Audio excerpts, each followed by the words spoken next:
The princely state of Jammu and Kashmir, ruled by the Dogra king Hari Singh, the worst was yet to come. The first attack on independent India took place. An attack on Kashmir by Pashtun tribesmen mobilized by Pakistan. The first of the Indian Army soldiers dispatched for the mission to repulse these Pakistani forces. In order to avoid this war with Pakistan, we went to the Security Council. साल 1947 देश को आजादी मिली और धर्म के आधार पर विभाजन हुआ। दो हिस्से में पाकिस्तान बना, एक पश्चिमी पाकिस्तान जो अब सिर्फ पाकिस्तान के नाम से जाना जाता है, और दूसरा पूर्वी पाकिस्तान जो साल 1971 के बाद बांग्लादेश के नाम से जाना जाता है। विभाजन के समय दोनों मुल्कों की सीमा बनी, नाम दिया गया रेड क्लिफ लाइन। लेकिन इसी साल कुछ समय बाद पाकिस्तान की सेना ने कश्मीर पर कब्जा करने की नीयत से कबीलाई लड़ाकों के साथ भारत पर हमला किया और हमारी जमीन पर कब्जा करके बैठ गए। जहां पर जंग रुकी उसे कहा गया सीज फायर लाइन। आज इस जगह को LOC कहा जाता है। रीकैप खत्म, जनरलों से बात शुरू करते हैं।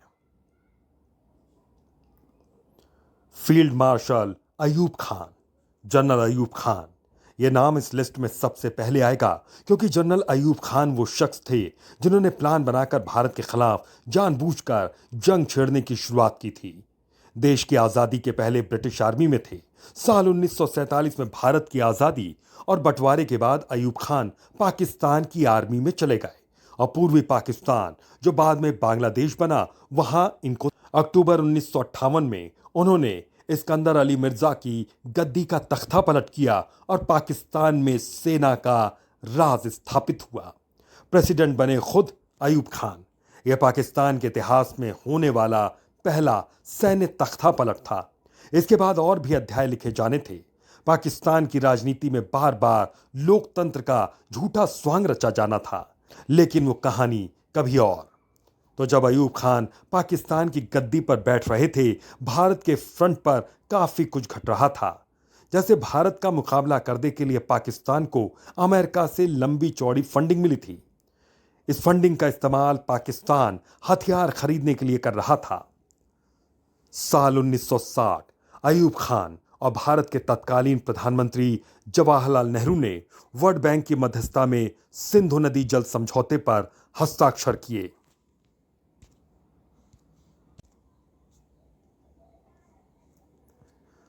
इधर साल 1962 में कुछ ऐसा हुआ जिससे भारतीय रक्षा तंत्र को फिर से दुरुस्त करने की जरूरत आन पड़ी। दरअसल इस साल अक्टूबर से लेकर नवंबर के बीच भारत और चीन की सेनाओं के बीच युद्ध हुआ। भारत की हार हुई और इसके बाद भारत ने अपनी सैन्य रणनीति पर फिर से काम करना शुरू किया। हथियारों से लेकर फौजियों की प्लेसमेंट तक सब कुछ पर काम किया जाना था। पाकिस्तान ने देखा कि अपने पूरे तंत्र की मरम्मत में वो जुटा हुआ है, लिहाजा अयूब खान ने खतरनाक प्लान बनाया। जनरल अयूब को लगा कि भारत की सेनाएं कमजोर स्थिति में हैं, लिहाजा इस समय कश्मीर में एक्शन किया जा सकता है, लेकिन सीधे फौज को घुसाने से ज्यादा ये सही लगा कि जम्मू कश्मीर में अपराइजिंग को बढ़ावा दिया जाए। अपराइजिंग जिसमें स्थानीय पुलिस के लोग भारत के खिलाफ विद्रोह पर उतर आते, ऐसा प्लान अयूब खान ने बनाया। इतिहास की किताब में इस प्लान का नाम लिखा गया ऑपरेशन जिब्राल्टर। तलवार की नोक पर या एटम बम के डर से कोई हमारे देश को झुकाना चाहे, दबाना चाहे, ये देश हमारा दबने वाला है। साल 1965 इस साल पाकिस्तानी फौजियों ने भारत से जुड़ी सरहद के पास गश्त शुरू कर दी। भारत ने भी कड़ा जवाब दिया। दोनों देशों ने एक दूसरे की चौकियों पर बम्बार्डिंग कर दी, लेकिन पश्चिमी देशों के हस्तक्षेप के बाद सब कुछ शांत हो गया। लेकिन अयूब खान को जंग की एक चुल्ल मची हुई थी। सितंबर के महीने में उसने कश्मीर में पाकिस्तानी सैनिकों की घुसपैठ करवा दी। ये सैनिक राजौरी और गुलमर्ग के इलाकों तक पहुंच गए, लोगों से जानकारी लेने लगे और उन्हें भारत के खिलाफ भड़काने लगे। भारत की फौज को सूचना मिली तो फौरन हमला शुरू किया गया। पाकिस्तान की सेना पीछे खदेड़ दी गई, लेकिन अयूब खान इस गलतफहमी के साथ इस जंग में उतरे थे कि भारत की सेना का मनोबल तोड़ने में वो सफल हो जाएगा। लेकिन कभी एक जगह से पीछे हटते तो कभी दूसरी जगह से भारत में एंट्री लेते।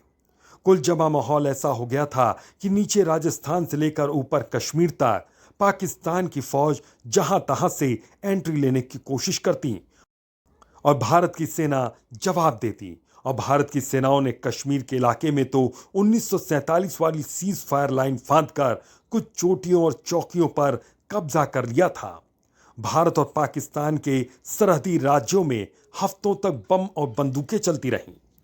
दोनों ओर से सैकड़ों जाने गईं। जनरल अयूब को कुछ हाथ लगा नहीं।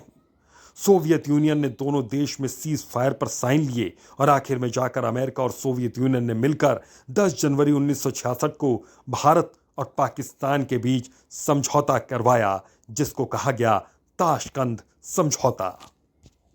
जनरल याह्या खान 65 की लड़ाई में हाथ कुछ न लगने पर भी जनरल अयूब बहुत मायूस नहीं था।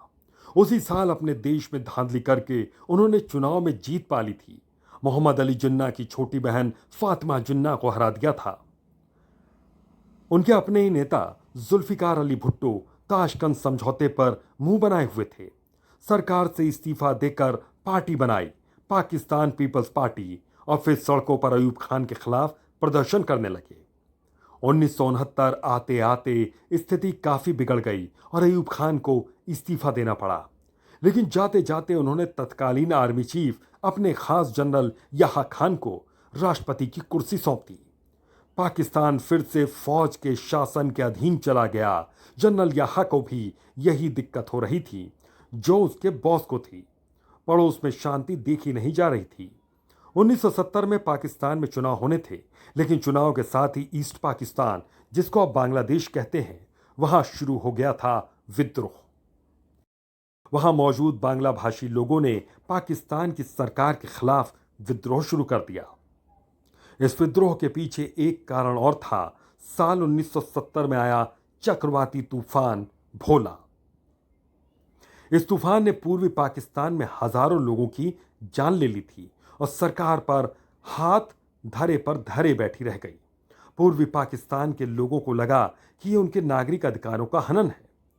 आज़ादी और बंटवारे के समय से उनकी ये शिकायत थी कि पश्चिमी पाकिस्तान में बैठी हुई सरकार धर्म, भाषा और संस्कृति के आधार पर पूर्वी पाकिस्तान के आवाम के साथ भेदभाव कर रही है।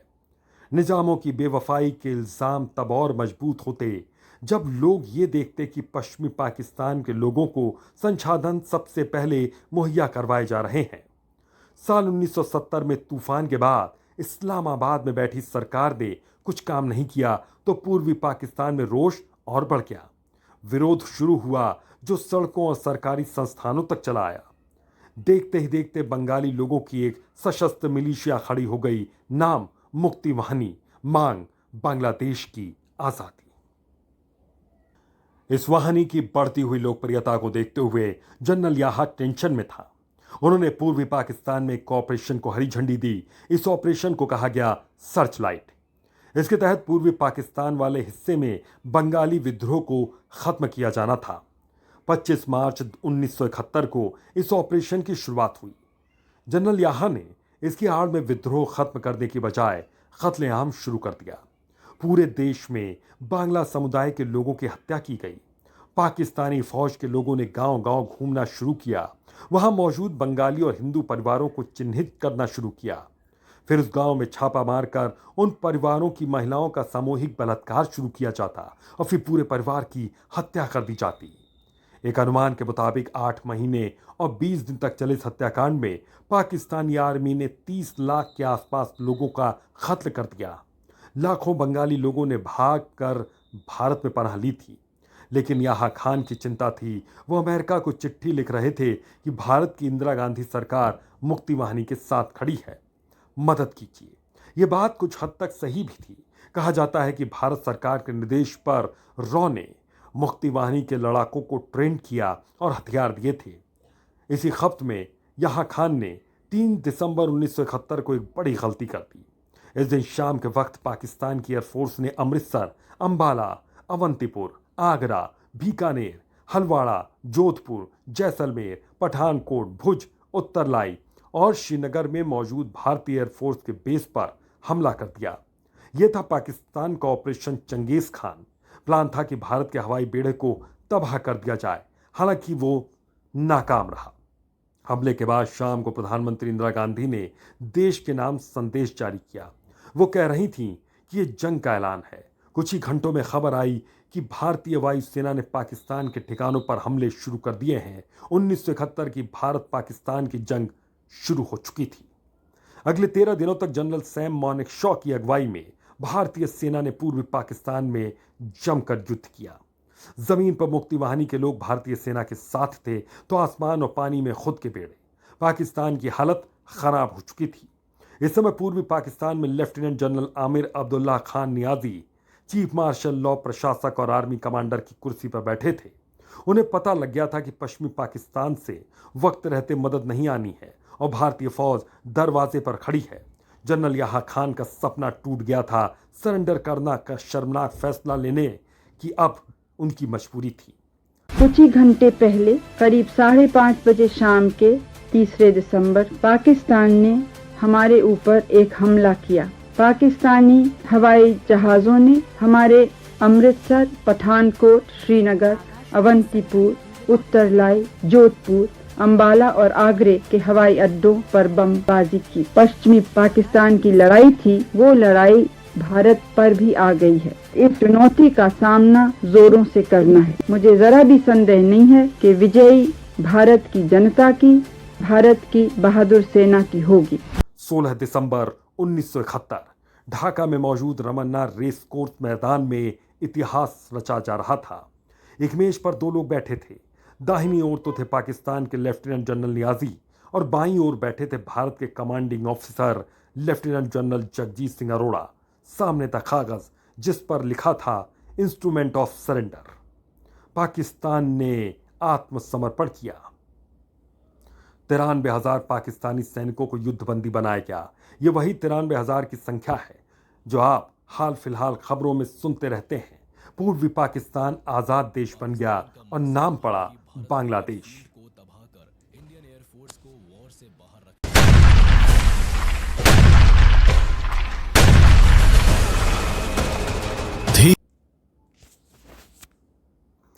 हार का असर यह हुआ, जनरल याह्या खान की तानाशाही का अंत हो गया और जनता का भरोसा बना भुट्टो पर।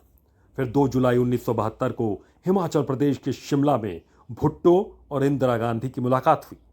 दोनों देशों ने फिर से एक भंगुर शांति समझौते पर हस्ताक्षर किए। इसे ही कहा गया शिमला समझौता। लेकिन इस लिस्ट में अगला नाम बस निजाम की गद्दी पर ही नहीं बैठा था, बल्कि उस पर इल्जाम यह था कि उसने पाकिस्तान की पूरी सत्ता को अंधेरे में रखा था। 1965 वाली जंग में एसएसजी कमांडो टीम में था। 1971 वाली जंग में तो अपने कमांडो बटालियन का कंपनी कमांडर था। बांग्लादेश जाने के लिए तैयार था, लेकिन भारतीय सेनाएं आगे बढ़ गईं तो नहीं जा सका। यह शख्स 6 अक्टूबर 1998 को पाकिस्तानी आर्मी चीफ की कुर्सी पर बैठा और इसका नाम था जनरल परवेज मुशर्रफ। गद्दी पर बैठते ही जनरल मुशर्रफ ने कारगिल युद्ध की पृष्ठभूमि लिखना शुरू कर दिया। इसी महीने में स्कर्दू और गिलगिट में तैनात फ्रंटियर डिवीजन के जवानों की छुट्टियां रद्द कर दी गई। Paramilitary force northern light infantry को ऑपरेशन कोहे पैमा के लिए तैयार किया गया। जी हाँ, यही उस ऑपरेशन का नाम था, कोहे पैमा, यानी वो जो पर्वतों को नाप सकता है। शुरुआत में प्लानिंग थी कि कारगिल के पास एलओसी में जहां जहां गैप्स हैं वहां पाकिस्तान कब्जा कर लेगा। लेकिन फिर एक ऐसी घटना हुई जिसने इस ऑपरेशन का दायरा बढ़ा दिया। नवंबर 1998 की बात है। पाकिस्तान की खुफिया एजेंसियों ने रिपोर्ट दी कि करगिल सेक्टर में भारतीय फौज की असामान्य हलचल देखी जा रही है। सेना के एक ब्रिगेडियर मसूद असलन ने कारगिल सेक्टर में सर्वे किया और पाया कि भारतीय चौकियों पर बर्फ जमी हुई है और सैनिक उसमें नहीं है। यह उस समय आम था, क्योंकि इतनी ऊंचाई पर बर्फ पड़ने पर भारतीय सैनिक कारगिल के उन इलाकों में मौजूद अपनी चौकियों को छोड़कर निचले इलाकों में चले जाते थे। इस बार भी वैसा ही हुआ था। वापस लौटकर ब्रिगेडियर मसूद ने रिपोर्ट फाइल की। यह रिपोर्ट देखकर मुशर्रफ ने फैसला किया कि कारगिल पर कब्जा करना है। सिर्फ 4 लोग थे जो इस ऑपरेशन कोहे पैमा के बारे में जानते थे।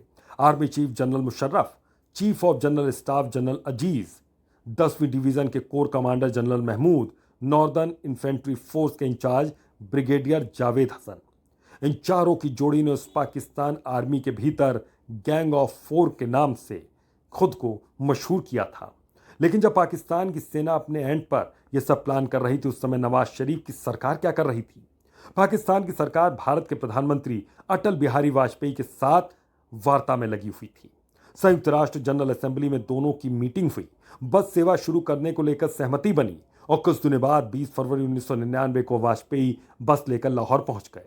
कहा जाता है इस वक्त तक नवाज शरीफ को कोहिमा पैमा के बारे में कोई जानकारी तक नहीं थी। मई के महीने में इस्लामाबाद में एक मीटिंग हुई।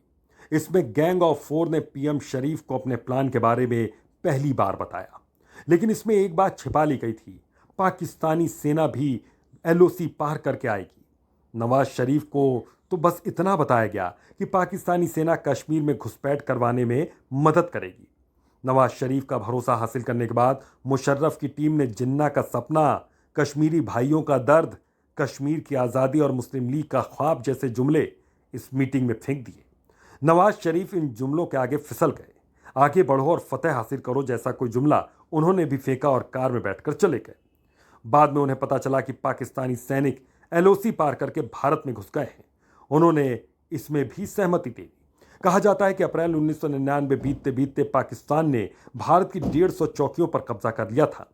एलओसी पार करके आए थे पाकिस्तानी सैनिक, लेकिन पाकिस्तान पर सीधे युद्ध भड़काने के आरोप न लगे, इसलिए इन सैनिकों ने मुजाहिदों का भेषधर रखा था। मई के महीने में भेड़े और बकरियां चराने गए गुज्जर बकरवाल चरवाहों के समूह ने देखा कि भारत की चौकियों पर जो लोग बैठे हुए हैं वो जाने पहचाने नहीं लग रहे हैं। चरवाहों ने नीचे लौटकर भारतीय सेना को इत्तला किया। धीरे धीरे रेकी शुरू हो गई और फिर शुरू हुआ ऑपरेशन विजय। ऑपरेशन के कुछ ही दिनों में भारतीय सेना ने साफ कर दिया कि ये मुजाहिद के भेष में छिपे हुए पाकिस्तानी सेना के लोग हैं, क्योंकि मारे गए इन बहुरूपीय सैनिकों की जेबों में पाकिस्तानी आर्मी से जुड़े तमाम महत्वपूर्ण दस्तावेज भी बरामद होते थे। इनके रेडियो इंटरसेप्शन भी ये बात स्थापित करते थे। लेकिन पाकिस्तान लगातार अपनी फौज की संलिप्तता नकारता रहा। युद्ध हुआ, बहुत सारे भारतीय फौजियों ने भी शहादत दी। ऐ सरजमीन हिंदुस्तान, तेरे उन जानिसारों, जांबाजों, शहीदों और मुहाफिजों को सलाम है, सलाम है, सलाम है।